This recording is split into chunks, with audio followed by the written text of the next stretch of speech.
As I mentioned, it's cited by, so we put into Lab how many times articles are cited in Science Fair. It's not just in Science Fair. The idea is really to get it in every publisher out there, so that any journal you can immediately see how many times it's been cited in Scopus. So Public Library of Science here, for example, are one of the first to include in there. And they've also been good at integrating information from tools like Lab. So they're actually a pioneer that we're looking at what they're doing as far as what your promo comments are. The Scopus API can also be used by anyone out there who wants to create an application that uses the data or displays the data in different ways.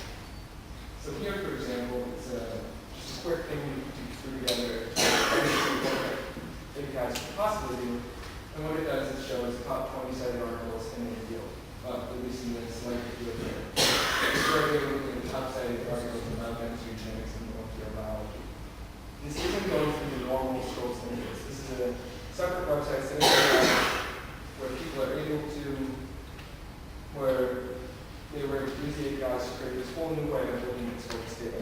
And that maybe doesn't look quite that new, but when you add that with other APIs, so other data sets, that's when you can start to create. So this again is just taking those top 20 cited articles and it's putting that information, connecting that information with Google Maps, the Google Maps API. So what we have here then is a display showing where those top 20 articles are. So you can see that the red ones over in Germany and Pennsylvania maybe, you can see where the top 5 cited articles in this particular field are. Now I'm not sure how useful this is as a tool, but it demonstrates the idea of what's possible. You can look at the information in new and different ways through getting it out of its straightforward interface. And that's one of the reasons we have Scopus APIs. We haven't been promoting them a lot, but we're going to start promoting them a lot more and trying to get a larger community of developers out there interacting with our data in new and interesting ways. And that's something where the Scopus APIs have been getting to the Web 2.0 concept. If we go back to the idea of the web as a platform, we look at the Facebook marketplace. Facebook has a lot of data, and it just helps people can build new and interesting applications and tools through. So a lot of developers come to that website and start building tools through them. Now Scopus, while our content isn't user-generated, it is a very important body of scientific knowledge. So where Web 2.0 can come in there, it's not necessarily getting individuals to comment on articles, but getting developers all across the globe to work with the Scopus data to look at it and use it in new ways. So someone who's interested in bioinformatics might be able to create something new and different that we didn't think of. And that is the kind of long tail of using citation abstract types of data. Because we can only make Scopus a very general tool. We need to make it so it works for as many people and is the most helpful possible tool it can be to as many people as possible.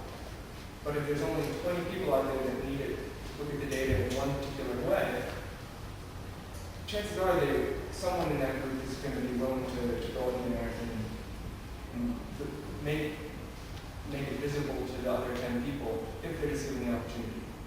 So it's basically where I see the future of these APIs going and what I'm working on right now. So I want to close out with this is a concept I created from my master's thesis, what I call academic collaboration concept model. And so this was very much aimed at students. What you see on the right-hand side is the more academic side. It's the formal, serious, has hierarchical structures, where scholarly communications traditionally exist.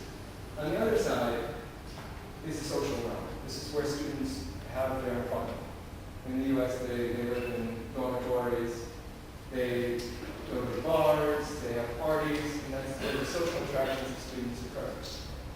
Granted, social interactions of students also a lot of new intellectual information is created there. It's not entirely an unacademic space, it's just a very informal space. People draw and talk about their studies and ideas they're having in a social setting. The bottom half of this, well, let's say, look at the top half are the spaces that we traditionally have, the places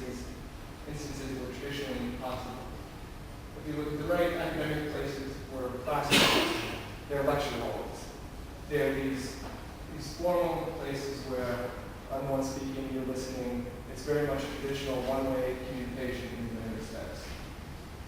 On the far other end are, as I mentioned, going to parties.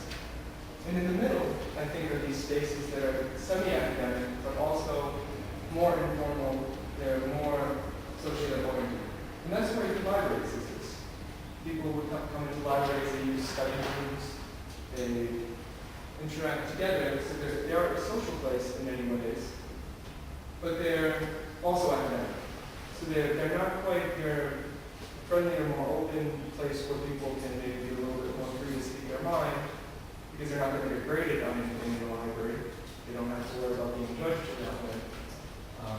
But at the same time, they're for scholarly reasons. And the bottom half is the parallel place.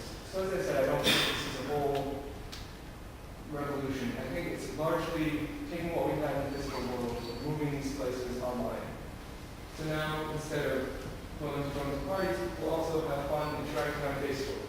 They also are SMSing on their telephones. They're writing on their personal blogs. So a lot of the students are actually now happening in that space. Well, on the other side, there are tools online where formal academic things are occurring. Blackboard, OCT was bought by Blackboard, this is a little old. But Blackboard is a course management system where students, I don't know if you have that here, but it's a course management system where every class gets its own page where students can work together and collaborate. But it's still a very formal hierarchical setting. It's designed for the classroom.